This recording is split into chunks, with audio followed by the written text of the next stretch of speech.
Hey loves, welcome back to Vitamin D TV. Today we're going to talk about some fun ways to measure your fluency. Now, why do you even want to consider measuring your fluency? Number one, you want to know that you're on the right path, that you've actually been using your time wisely. Secondly, it'll help you realize how much you need to practice if you haven't been practicing.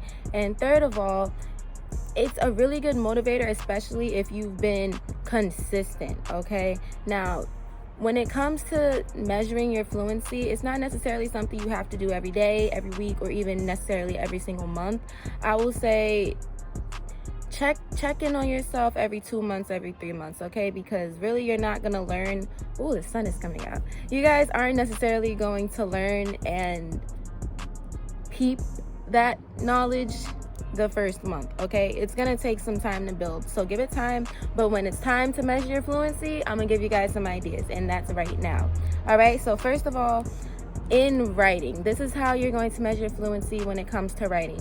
You want to keep a journal. You want to keep a journal because that'll help you to express yourself. It'll help you see how well you are at expressing yourself and the things going on in your life, and it'll help you pinpoint what words you need to learn. So if I'm writing about my life but I can't remember the word for position or growth, or certain phrases that I would be using in English, that lets me know I need to learn that word in Spanish, or I need to learn how that phrase would be spoken in Brazilian Portuguese or something like that. Okay, that's number one. Number two, when it comes to writing, you can make a blog. It's the same reason as keeping a journal, but it's something more open to the public, if you would, and it could be a possible way to make money when you have a blog. Okay, next is write music. If you're one of those music people, if you're an artist, write some songs in that target language of yours. See how you tap into yourself and how you tap into your brain. Ow, I just hit my nail so hard, that hurt. But anyway, so that's for writing. Next up is for reading. Reading is important for reasons I shouldn't even have to explain why, but I feel like, yeah, even if you can speak your target language, that's great, but if you're really, really, really serious, you should know how to read in your target language as well. So when it comes to reading, I would say start with reading, like find a book that is at the same literature level as the language that you already know. Okay, so I'm an English speaker, I'm gonna pick up a Spanish book with the same type of title, same level of literature as if I was gonna get the book in English, and I'm gonna see how much I can understand. That's what you guys should do. Pick up a book of your choice that you just naturally feel drawn to, and see how well you can understand the book that you're reading.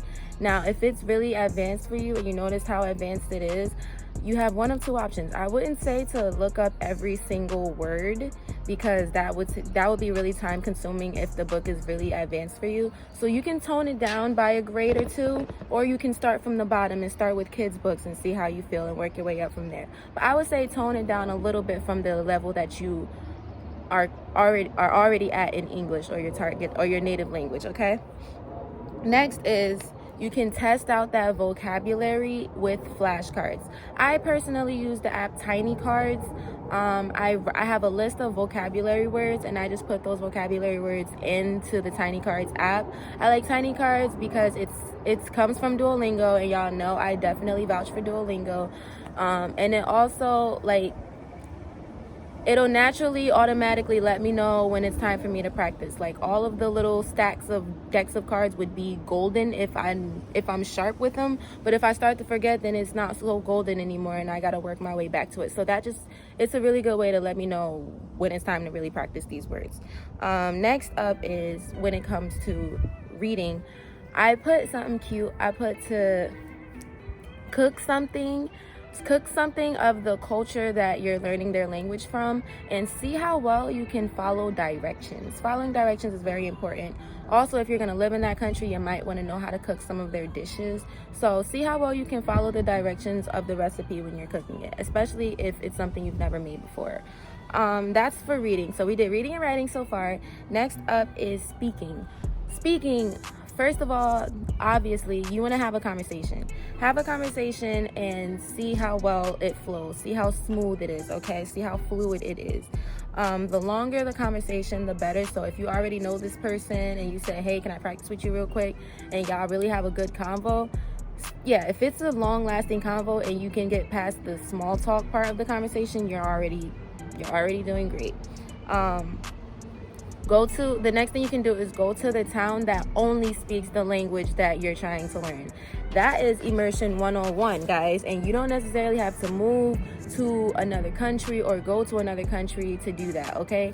This is America. So if you're in the United States of America, you should not have a problem finding depending on the language, I stand corrected, depending on the language. But if you're learning Spanish or an Asian language, I know there is somewhere within your state, there is a town somewhere in your state where that language is predominantly spoken, okay? So go to that town and practice for the day, for a few hours, however you want to do it, and see how well you can communicate, see how comfortable you feel being there, right? Next up is listening skills. So when it comes to your listening skills and you want to measure them, the first thing I will say to do is attend social events in your target language. So if it's a party, go to a party. If you go to church where they speak that language. If you go to network marketing events or any type of networking events, go to that in your target language and see how well you can understand what's being said to you, okay, guys? Next is listen to fast and slow-paced music, guys. When I first started learning Spanish, music-wise, I started with bachata. Me encanta Prince Royce, me encanta Romeo Santos. Ustedes me enseñaron español. But I started with bachata because it was slow and I could I could hear the Spanish words being clearly spoken to me. It is really loud, like they bugging. I could hear the Spanish words being spoken to me even if I couldn't necessarily understand what the word was. At least I knew what word I needed to look up, okay? So I started with bachata, and then I moved my way up to faster genres like reggaeton, Latin trap, y todo eso, okay? That's a great way to find out how well you can understand. Like, if you can understand the slow songs, move on up to the fast-paced songs, okay, guys? Next up is TV shows, movies, Netflix, YouTube, all of that.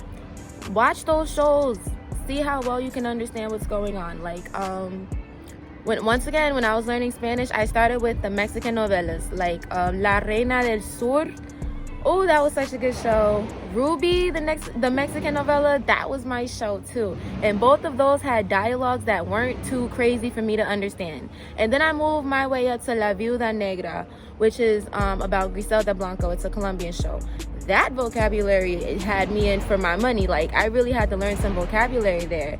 And I can say the same thing about Money Heist, aka La Casa de Papel. I had to learn some vocabulary there. So start where you can and then work your way up, guys. Same thing.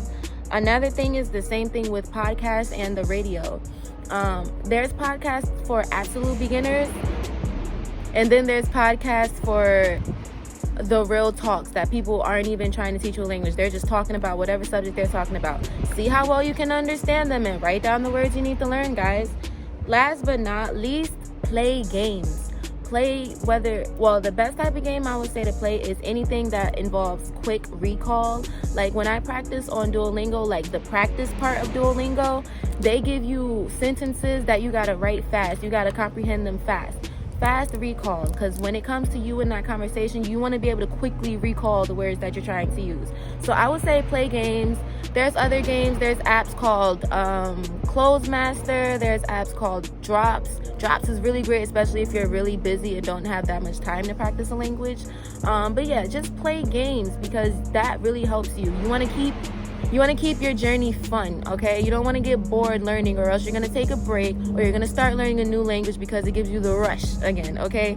So that's all I have for the tips, you guys. Try these out. Let me know what you guys think. Let me know what you may have already tried, and let me know how that experience went, guys. But don't be scared to step outside of your comfort zone either.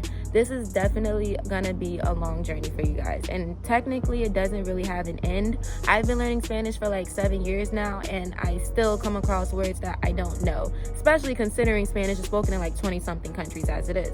So don't beat yourself up if you're not at the level you want to be, but just use these methods as a way to see how far you are and to see how far you need to go or want to go, okay? But thank you guys for watching. Don't forget to comment, like, subscribe. Let me know what you guys feel, how you think about it, and just stay tuned for the next video, guys. I'll see you soon.